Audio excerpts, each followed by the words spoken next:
Hello అండి, welcome to my channel కిటకిట తలుపులు.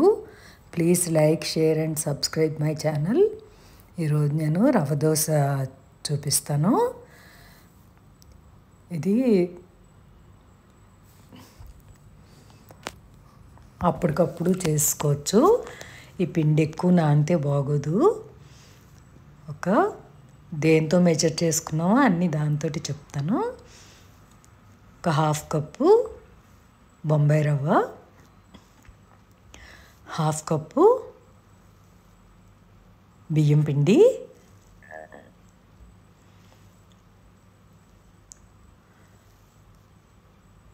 ఒక పావు కప్పు మైదా పిండి.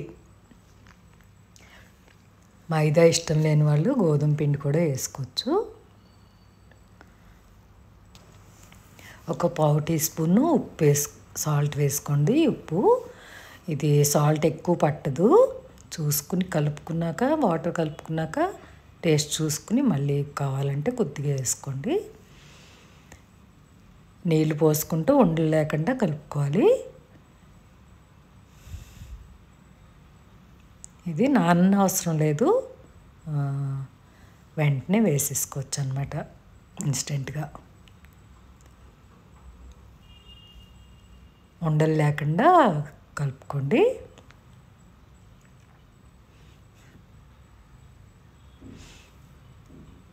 ఇది కన్సిస్టెన్సీ ఎలా ఉండాలంటే, మనం చిక్కటి మజ్జిగలాగా లస్సీ కలుపుకుంటాం కదా, అలా ఉండాలి.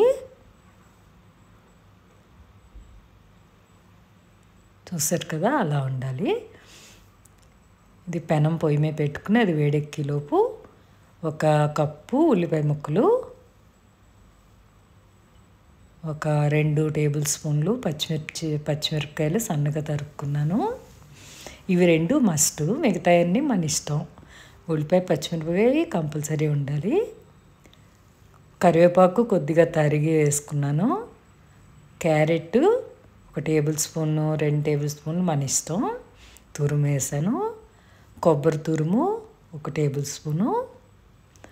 జీడిపప్పు పౌడర్ చేసింది ఉంది, అది 1 టేబుల్ స్పూన్ వేసుకున్నాను. దాని బదులు వేపించిన పల్లీలు ఉన్నాయంటే ఇంట్లో, అది కూడా కొద్దిగా చితక్కొట్టి వేసుకోవచ్చు. ఇది ఉల్లిపాయ, పచ్చిమిరపకాయ బేసిక్ మస్ట్, మిగతా అన్నీ మన ఇష్టం. ఇక ఇష్టం అయితే వేసుకోవచ్చు, లేకపోతే లేదు. కొత్తిమీర ఉంటే కొత్తిమీర వేసుకోవచ్చు. రెడీగా లేదని కరివేపాకు తరిగేసాను.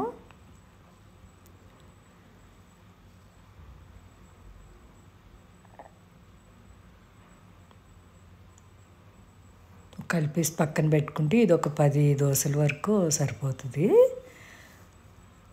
ఇప్పుడు బాగా పెనం ఎంతసేపు బాగా కాలాలి. ఈ దోశకి బాగా వేడెక్కాకనే స్టార్ట్ చేయండి.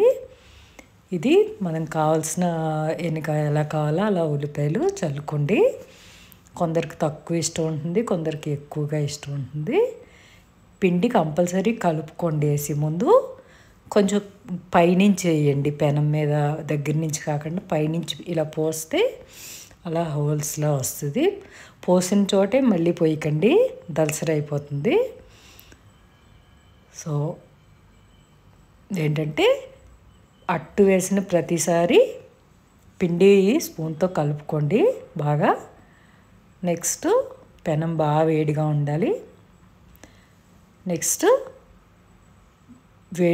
పైనుంచి పోసుకోండి అట్లు.